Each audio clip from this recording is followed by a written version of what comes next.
Hello everybody and welcome to FoolCraft 3. That is right, we are finally back with some regular old modded Minecraft. It's been a little while. The last thing we did that was modded was Project Ozone Light. So that was a skyblock, so we haven't done a regular world in a very long time. I think the last time was Feed the Beast Beyond. So what I'm planning to do, there is a lot of mods in this mod pack that I am not aware of. I do not really know how they work. So what I want to do in the first episode is skip past the boring vanilla-y stuff like we're doing now, get straight into the stuff I do know and getting ourselves prepared so we can get into the stuff that I'm not so aware of. And luckily for us, it looks like we're right next to a village, so that'll make our start even quicker.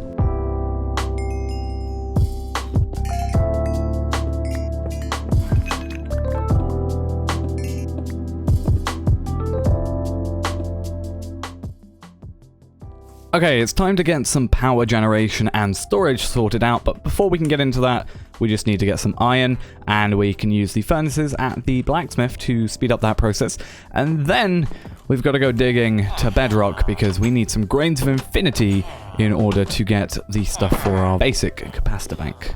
Right, so we need those grains of infinity, so I have come to bedrock and we will just light this on fire. There's less than 50% chance of these dropping. We're going to need, I think it's 8 in total, but whilst we're waiting for that, let's go get these diamonds, which we've finally obtained. So that's 2 of those, that's awesome. And we'll see how many of these we can get. There we are, 1 of them starts, 2 of them. That's essentially all we can do. We can wait until we've got 8 of these, and then we can get started with some power generation and also storage as well. And there's 8, 9, and possibly even more of them for us. So we can now go and get started with making our energy storage and generation. Let's just get rid of these. There we go, 10, at least it's an even number now. And with that, we have all the resources we need to get the basic capacitor bank, which is going to be storing our power for the meantime. We need 4 iron, a redstone block, and these capacitors, which we're just going to have to turn these gold nuggets, or gold into gold nuggets, and craft 4 of those up. And then there we are. We now have a way of storing power. Now we just need a way of generating it. And we're going to quickly start making our power by using these coal generators from Actually Additions, just because they are so cheap for us to make. We need some cobblestone, some coal or charcoal, and some iron casings, which are the only difficult bit. Luckily though, when we got this storage crate from up here, it already had 8 of those in there. So we're going to make 2 of those in total, and set those up upstairs actually, because I've cleared up this area a little bit. We can set up our coal generators just like that, set ourselves up the capacitor bank, and then we're going to have the sag mill here going into a crate up here, or a chest, which is then going to transfer the items into the furnace down here, which is then going to put them in down under here. So that should work out pretty well. That should give us some sort of automation, which is nice. Now we just need to fill these coal generators up with some, would you guess it, coal. So we'll put 15 in each, and that should start generating 60 RF per tick, which is a nice little starting point for us, which is good. And we have a lot of coal, and if in doubt, we can make charcoal and get that sorted. So if I'm correct, we should now have everything in here to make both simple alloy smelter and sag mill, because in order to make the upgraded ones, unfortunately we need an industrial machine chassis, which in turn needs either an induction smelter or an alloy smelter itself, or the simple one, which we're going to be making. So we're going to start off simple and then end up going a bit more complicated after. So if I'm correct, we should just need to make these 2, and that should be everything ready for the alloy smelter and the sag mill. So we can then start to place these up here. So the sag mill is going to be going on top, and then the alloy smelter going down below slightly there, and we're then going to put the bank back here. These should start filling up even with a very small amount of energy, and we can start getting this stuff sorted. Wait, what? Why is there a chest over here? I just came to look at this thing while I was looking for some chickens. I need some chickens for this stuff so I can process it all. And there's a chest over here for some reason, and I'm not sure why, because we are the only ones on this world. It's single player, so we can't have done anything with it. That is not what I wanted to do with that pumpkin. What's in here then? Okay, so we got some wheat, some obsidian nuggets, some lapis nuggets, a chest pet, some melon slices, and some oak leaves. Right. The most interesting thing is this thing, the chest pet, open right click. So can I just, is that just a set of inventory that I can have and you just find it? Okay, that's cool. Right, I guess oh, you can't shift click into it. That's the only annoying thing. But I guess I can just fill a few things in here for my chest pet. That's pretty cool. Now I just need to see if these eggs have been laid yet by these chickens back over in this direction.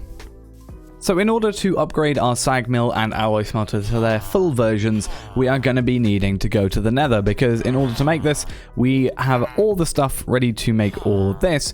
We need some energized bimetal gears, which require energetic alloy, which in turn require some redstone, some gold, and some glowstone dust. So we're going to need 4 of those ingots in total to make all the gears that we need.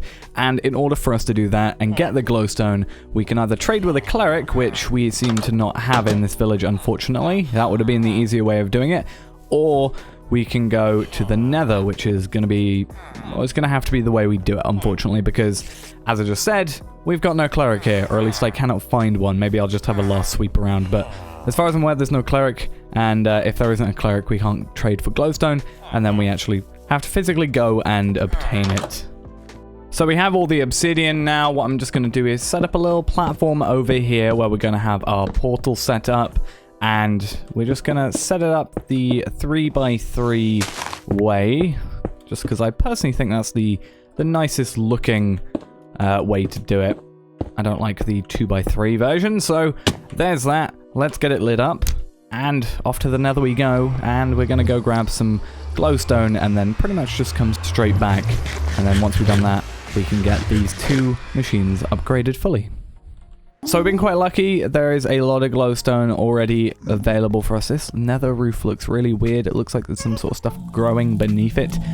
Let's go to this one over here, since that's over a ledge, and get ourselves some glowstone. There we are, 42.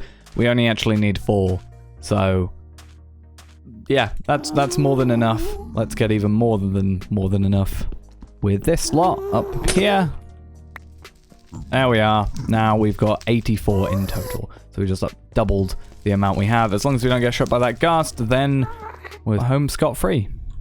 And with the making of this cauldron, that should now be everything to put together an alloy smelter of a fully upgraded version and a sag mill fully upgraded. So we can then place these back in their original places. And if I am lucky, these should now be able to smelt the pulverized iron, though it looks like we need a capacitor before any of these will work. So luckily I've got 2 grains of infinity left, so we can get working on that now. Okay, there's 2 basic capacitors made. Each of these can go into here then. That should allow it to get some power. And I had a quick look, and this was set to alloys only, which is seemingly why it wouldn't take the pulverized iron. I guess you couldn't change it in the original one. So I've changed it so I can do all smelting now, so we can actually do a decent setup. We can now have this pulling. It will smelt some stuff together, throw it in this storage crate, and that'll all work out. The only thing is this is now going to be taking more power, so we need to make sure that these are, you know, getting given some fuel occasionally, because otherwise we're going to run out of power relatively soon, especially with all the ores that we need to be smelting. Now yes, we could have gone with a pulverizer and a redstone furnace for this. In fact, that actually would have been easier to craft up and a lot less hassle to go about getting all the materials for it. However, I did this for a very specific reason.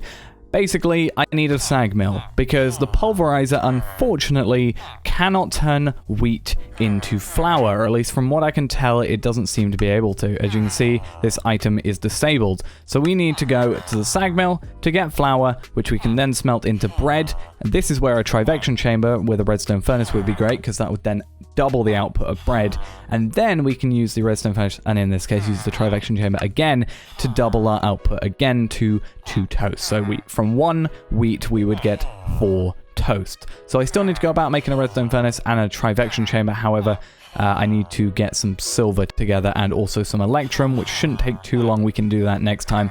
But I think this has taken a very, very, very long time to get about. So I'm going to leave you guys for now. I'm going to go start getting some wheat sorted out so that it can go through and we can make at least some regular bread for the moment and at least have that food. But that's going to be it for the first episode. Hope you enjoyed. I'm going to try something a little bit different with this, so tell me if you enjoyed that or if you just want to go back to sort of how I regularly do things just in the comments below. But that's going to be it for now, guys.